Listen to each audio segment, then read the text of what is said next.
All right, it's 10:05. I'd like to call this meeting to order. Would you please stand and join me in the Pledge of Allegiance? I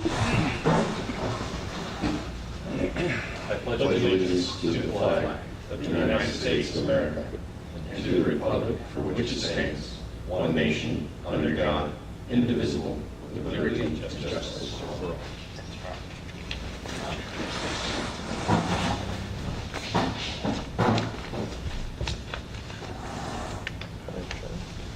All right, we've all had a chance to look at the agenda. Do I have a motion to adopt? I'd like to add an item, Yes, sir. a discussion on a rescue fireboat. Okay, we'll add that under new business item E. Any other changes, additions? Do I have a motion to approve with the change? So moved. Second. All in favor? Aye. I'll restate the agenda items. We'll have public input on non-agenda items. We have several items under the consent agenda, which are, as usual, capital improvement, general fund checks, and meeting minutes. Unfinished business, we have none. Under new business, we have items A through now E on purchase of the expedition, purchase of software, budget review, impact of the proposed homestead exemption, and the fireboat discussion that Commissioner Fleming would like to add. We'll finish up with Fire Chief remarks, Commissioner remarks, and we will adjourn after that. With that, consent agenda. Do I have a motion to approve? So moved. Second? Second. Discussion. Public input? All in favor? Aye. Aye. Passes. On to new business. Purchase of Polaris Expedition UTV. Chief? Very good. First off, good morning, and thank you for the chance to bring this forward.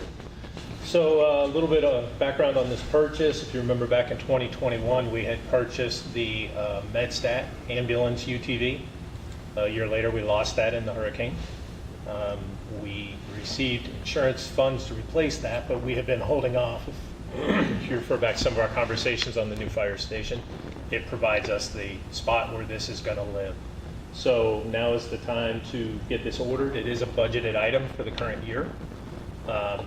You're also going to see it when we get into the budget for next year because of the timing of when we'll actually be paying for it. So what we are doing, the group just went to the large trade show and training in Indianapolis. They had the chance to walk the trade floor and see different options, and also with some conversation from our peers in the region. What we're doing instead of doing the MedStat that we had before is a Polaris UTV.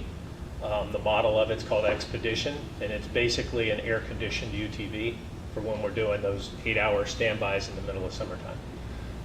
This will hold a patient, allow us to transport a patient laying down off the beach or somewhere else remote should we need to.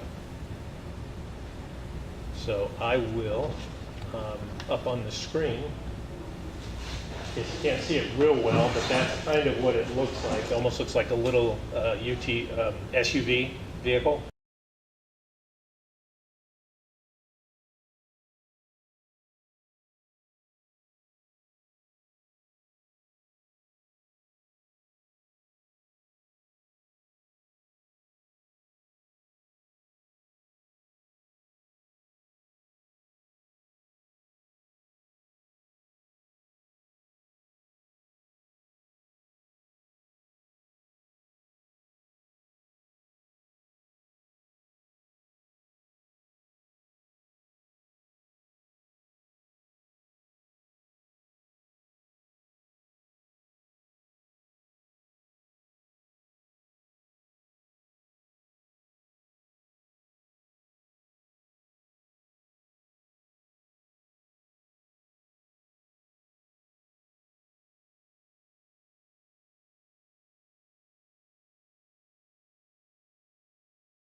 data would probably be better. Yeah.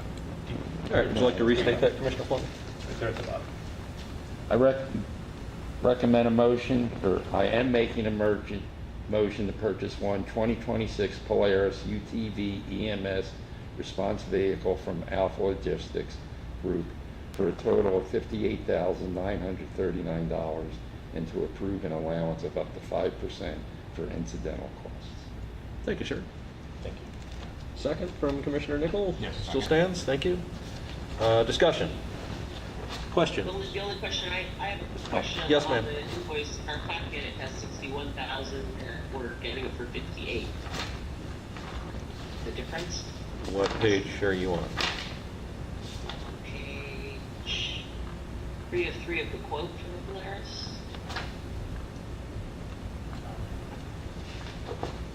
Or is that just, I don't, maybe that's one of the. So you- Didn't get it? That's correct. Page So, 15. so what you're looking at, I included all three, the two quotes, and then the third one that it includes all the quotes of trying to put it together in pieces. So page 3 of 3 is the second quote from Polaris Government for 61,373.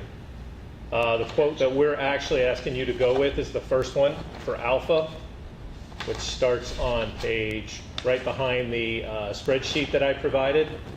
That's the 58939. Quote 1, handwritten at the top. Quote 1. Okay, got it. There it is. Yep, I see it too. Okay, thank you. Thank you, good Good point. question. Public input? Seeing none, all in favor? Aye. Aye. And it passes 5-0. Thanks, Chief. Very good, thank you. Next item on the agenda, as I lost it. Purchase of ImageTrend RMS software. Back to you, sir. Very good, thank you. So our record management system right now for emergency reporting is ESO Solutions. We have been with them since, Jane, I know you told me, 2007. We've been with them a while. We've been with them about 15 years, I believe. ImageTrend is another one of the major incident reporting systems. And so to get back to ESO and the system we're using now, nationwide we changed from a database reporting from NIFRS it's called to NERIS this year. Some of the vendors, some of the software vendors have had a more difficult time than others making the transition. ESO's one of them. So our customer service with them has fallen off in the recent years. We weren't in the market really actively looking to move to ImageTrend. However, our other transport partner, being Lee County EMS, they're making the move back to ImageTrend. I say back to ImageTrend because when I was at my last department, one of my last actions was to implement ImageTrend there, piggybacking off of Lee County. So I'm aware of the capabilities of the system. In any case, the catalyst for this move was looking at the service we were getting out of ESO, also at the same time knowing that Lee County EMS is moving back to ImageTrend. One of the features this system allows us is that if another agency on this system starts a call and we pick up and transport, or vice versa, if our fire truck starts the call and EMS comes in to assist us in transports, we can share data in real time over to them. So we can pass off demographics on the patient, what we've done for action, so it gives a little more of a holistic view of patient care from first touch to handoff to the transport unit. We talked about this county-wide. We got an image demonstration from ImageTrend at the Chiefs meeting recently. And the third transport agency in the county, Lehigh Acres, is also considering making the move. So we worked with ImageTrend and said, okay, what about an enterprise level system where other agencies, if they choose to come on later, can come on? We are going that route, so we're doing the first implementation, but it'll also make it easier if our partnering agencies decide to join in. For doing that, in the timeliness of this, we're receiving a better price model, and we may have options in the future years on pricing based on if other agencies come aboard. So for those reasons, we've gone ahead and moved this up in the schedule. We will have a first year-over-year cost for the implementation, slightly higher than what we have budgeted, but our year-over-year cost will be slightly less for this product as it replaces ESO and our staffing software. So, that was a mouthful. I'll answer any questions you might have. Is the transition from ESO to this system challenging, or is it easy, or are we going to have issues with that? The end user, probably it won't be challenging because this system is very customizable. So we will build the front end to look a lot like ESO, which it already does. The back end implementation part of doing this now is that as Lee County is ahead of us, their templates, their run reports will be able to be dropped in. So that should help expedite what it takes for us to implement. Okay. How long do you think implementation would take once we procure the product? So on the schedule we're looking at, sometime in July we would start. We would want to be built out by sometime mid-September, probably the beginning of